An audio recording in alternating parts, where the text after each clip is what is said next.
Welcome sa DRS 2.0. Fresh at nagbabagang happenings bang hanap mo? Mga padabarkads man yan o mga trending topics? Pwes, sagutin natin yan. Kaya naman isubscribe nyo na ang ating channel para sa mga nagbabagang balita everyday. So, ayun, welcome back again sa ating YouTube channel mga Kadabarkads. And for today's video nga pag-uusapan natin ay tungkol pa din po sa mga kaganapan sa loob at sa labas ng Eat Bulaga. Pero bago po ang lahat, pag-usapan natin itong katanungan po ng mga Dabarkads natin. Kung live daw ba ang Eat Bulaga? So, chinek ko po ngayong araw lamang. Hindi po sila live pero fresh episode ang napanood natin kanina. Dahil itong mga Kadabarkads natin ay nasa Japan pa po, nagbabakasyon sila. Pero kahit na nagbabakasyon sila, nag-iwan sila ng episode na mapapanood natin ngayong araw. At katunayan yan, kanina bumalaga po sa lahat itong preparasyon nila para po sa Chinese New Year. Ngayong araw yan, January 29, 2025. Taon-taon pong ginaganap or ginagawa ng Eat Bulaga ang pag-celebrate ng Chinese New Year. Ngayon, talakayin na po natin ang tungkol dito sa usaping kinakaharap ni Bossing laban dito sa direktor na si Daryl Yap. So, i-recall lang natin yung inilabas ng MTRCB. Di ba hindi po ito tinanggap mga Kadabarkads? Hindi po totoong nire-review na ang pelikula ni Daryl Yap. Mariin po yang tinututulan at nilinaw ng MTRCB. Binibigyang linaw po ng ahensya na hindi tinanggap ng MTRCB registration unit ang mga materyales na isinumiti po ng kinatawan ng Pinoy Flix sapagkat hiningan daw ng MTRCB Legal Affairs Division ang nasabing distributor ng sertipiko o clearance nang walang nakabimbing kasong kriminal mula po sa Regional Trial Court. Doon pa lang po, ligwak na itong pelikula ni Daryl Yap kasi nga po may kaso ito sa Regional Trial Court, 'di ba?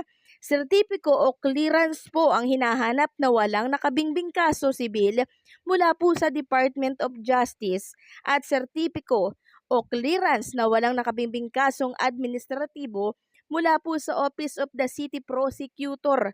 Napakalinaw nito. Kaya naman ligwak ang pelikula ni Daryl Yap. Hindi po ito mapapanood by February 5, 2025. Ngayon, ano po ang naging feedback? Ano po ang naging resback nito kay Direk Daryl Yap? So, right after nag-post ang MTRCB, nag-post din po itong si Direk Daryl Yap. Ito yung sabi niya, ang kapalaran ng Trop 2025, the R of Pepsi Paloma.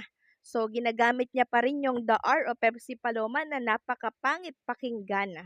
So, eto po yung natanggap nitong si Direk Daryl Yap ha. Iba po ito doon sa pinost ng MTRCB na binasa natin sa previous update.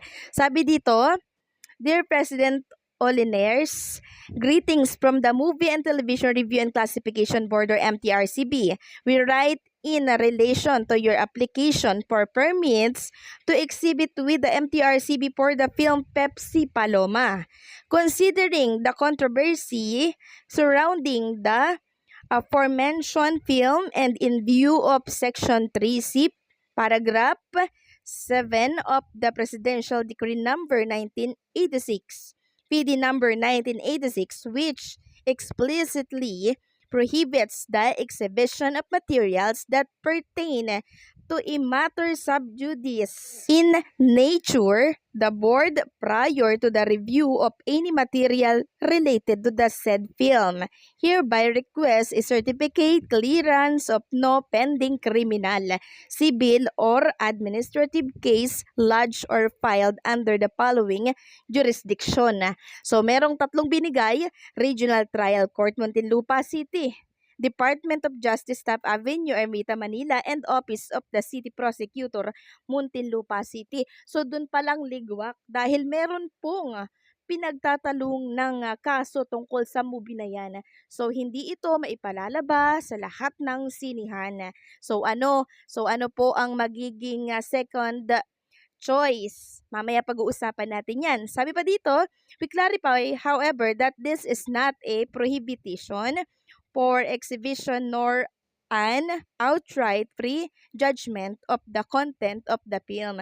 We just need to ensure that there will be no violation of the FIDE number 1986 and its implementing rules and regulation IRRR. So, nilinaw dito mga Kadaver Cats na hindi naman ito parang hapagharang, no? Parang hinihingan lamang po sila ng requirements na wala itong kaso sa Montil Regional Trial Court, 'di ba? Yun po kasi yung hinihingi bago makapag-review itong MTRCB, wala po silang maipakita. Kasi hindi nga sila mabibigyan yan dahil meron pa nga pong kaso, may pending kaso itong Pepsi Paloma. So, ibig sabihin, hindi po ito marireview until yung requirements hindi po nila nasasubmit. So, yun po yun. Tapos, nag-comment si Daryl Yap dito sa comment section ng post niya. Sabi niya, narito ang liham ng MTRCB sa aming distributor. Naway maipaliwanag ng mga may alam sa batas. Maraming salamat.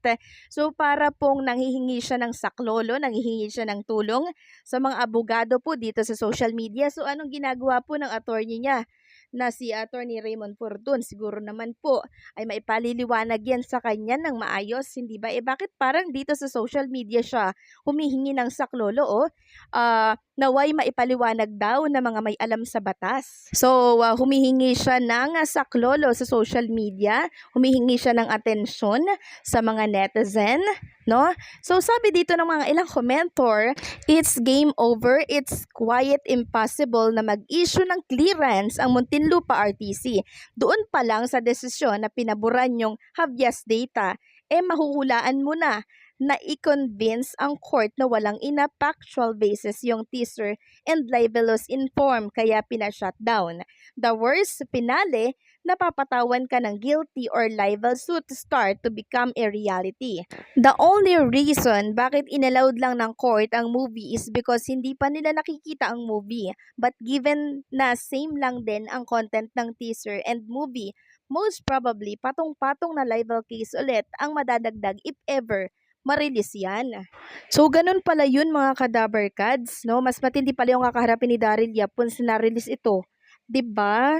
So, sabi dito ng mga netizen, bakit di ka daw umapila, sir? So, pinag-aapila po nila itong si Direk Daryl Yap. Sabi pa ng isa, hindi ako abogado pero ito lang ang technical opinion ko sa MTRCB. Number 1, yan ay istorya mismo ng ina at kapatid daw ni Pepsi. Number 2, with fiber internet nowadays and era of Netflix, Apple TV, YouTube, torrent, Hulu, Spotify, etc., what's the use of this agency? Hindi na nila sakop ang internet. And perhaps, wala na masyadong nanonood sa mga sinihan ngayon kasi mahal na.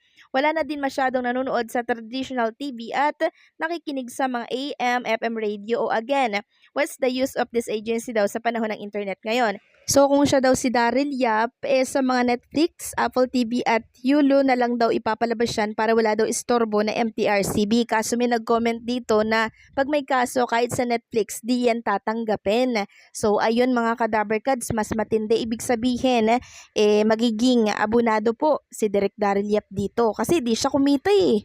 So, paano ba yan? Ang laking kawalan nito kay Direk Daryl Yap. Pag hindi po nakapasok sa Netflix, maging sa lahat ng sinihan. So, ano po ang masasabi ninyo dito mga Kadaver Cads? So, hanggang dito lamang po update natin. Maraming salamat sa patuloy na pagsuporta and don't forget to like, share, comment, and subscribe.